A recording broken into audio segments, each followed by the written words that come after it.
Noni is supposed to be the girl that every guy wants. We're selling fantasy here. All right, let's lose the jacket. Everybody says I'm special because I have this voice, but I'm just saying what everybody else wants me to say. Can you look at me for a second? No, wait! Hey, look at me! I see you. I see you. I see you. Gina Prince Bythewood is one of the few African-American female writer-directors in Hollywood. Her latest film, Beyond the Lights, is about a mega recording artist being drowned by her own fame. Will love be enough to rescue her? Gina Prince Bythewood first captured moviegoers' attention with her classic debut film, Love and Basketball. Her movies often explore issues around black identity and the cost of pursuing your dreams. I asked the writer-director what finally bringing Beyond the Lights to the big screen meant for her. This film is a lot of things. It's a love story first, but it's also about a young woman who's pushed into a highly sexualized persona to get success in the music industry. And the sad thing is that it works, but it's really at what cost? And that's really what the film is about, exploring the cost of putting yourself out there inauthentically and what that can do to your soul. What was the inspiration for this? Where did this story come from? Because you said you've had this for a long time. Yeah, this story's been in my head for a couple years now, and it was really coupled with two things. One, writing is great therapy for me, and I was going through something in terms of tracking down my birth mother and finding out the circumstances of my birth and realizing what my life would have been if this woman had kept me, and growing up in a home that I didn't have unconditional love. And I thought that that was something really interesting to explore for a character. And then the other was really, I love R&B and hip hop, but I also hate it as well for the direction that it's going right now. It's in a very negative place, and really wanted to deal with what's happening with young women in that industry and how it seems that you have to push that sexual persona to get ahead and to sell records. To sell records, and it seems to be working over and over again. But we're at a place right now where they're pushing each other so far. The envelope has gone so far. There's really nowhere else to go but over a cliff, and that's really where our character is at the beginning of the film. Well, quite literally. But I'm just saying what everybody else wants me to say. Can you look at me for a second? No, wait! Hey, look at me! I see you. I see you. I see you. Now, you've had an interesting career. You started out with Love and Basketball. You did Disappearing Acts. Secret Life of Bees. Mm-hmm. So you've done a lot of really interesting films about interesting women. Mm-hmm. How much can you relate to the main character in Beyond the Lights? Beyond the Lights. I mean, there's a little piece of me in every character I've written. I think probably the most was in Monica of Love and Basketball. Okay. Being an athlete, but for this is a character that's struggling to find her voice, and how damaging it is when you don't have that. And I really identified with that, as well as, again, the dynamic between her mother, who's her manager, and the one who should be protecting her, but is actually the one pushing her the hardest to be inauthentic. And again, it was just a great chance for me to explore what that relationship is.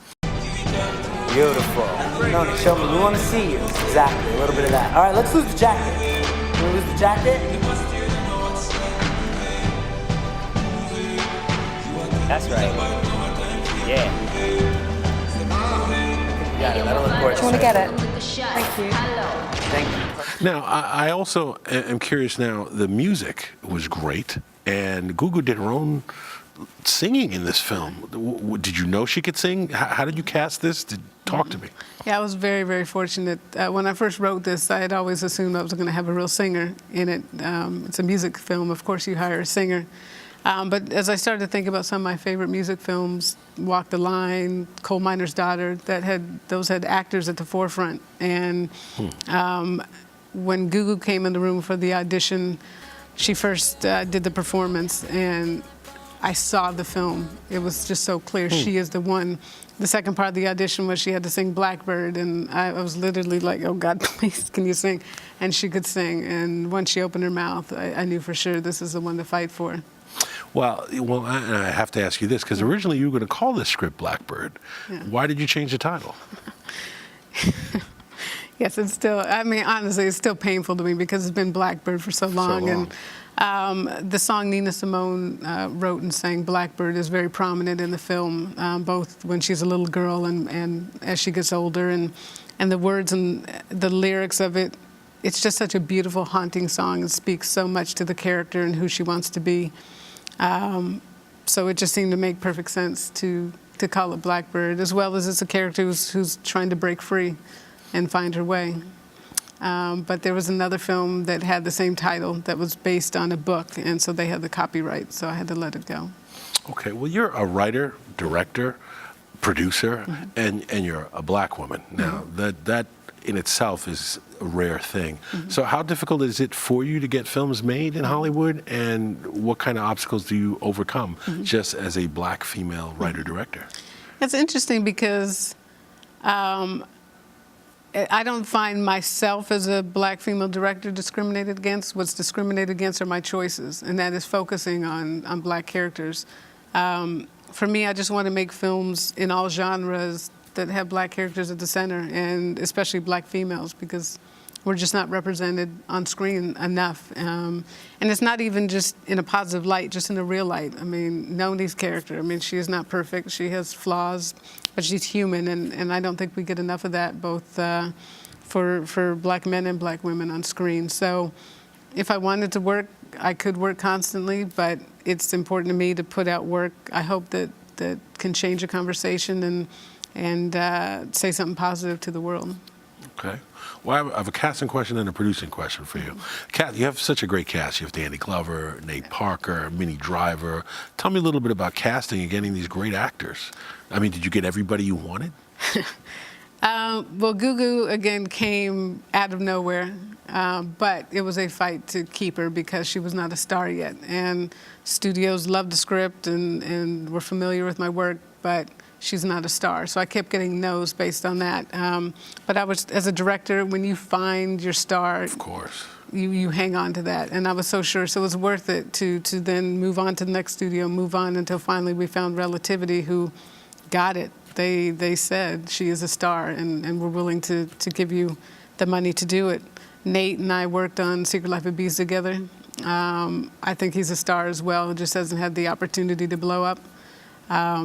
Danny Glover was on my board, my vision board, as I was writing from the beginning. He is a legend, and he has such gravitas and warmth. And You do believe him as a cop on screen, that's for sure.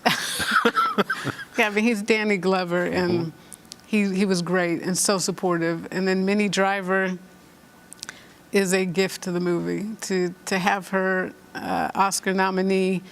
And she took a part that, thank goodness, I hope that I didn't write something two-dimensional, but she could have taken that part and just made it a strict villain, but she added so many interesting layers and complications to that character. And just people hate her and they love her at the same time, but mostly they understand her, and that's the cool thing.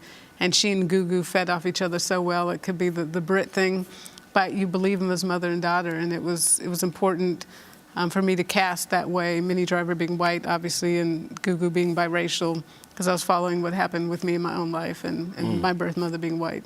Okay. Well, now the last question, the producing question, is your husband, Yes. Reggie Bythewood, who is your producer on this film, and you two work together. What is that like? Or what's the pros and cons of having your husband as your producing partner and a muse, maybe?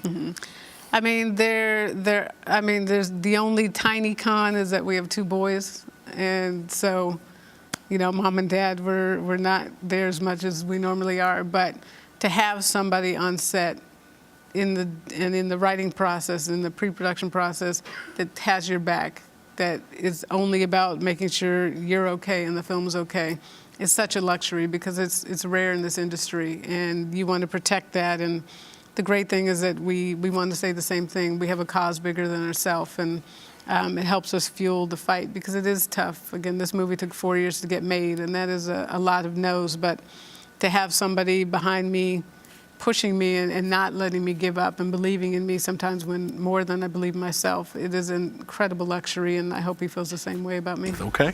And we'll be right back. All this? It works. No one cares what I have to say. I'm listening.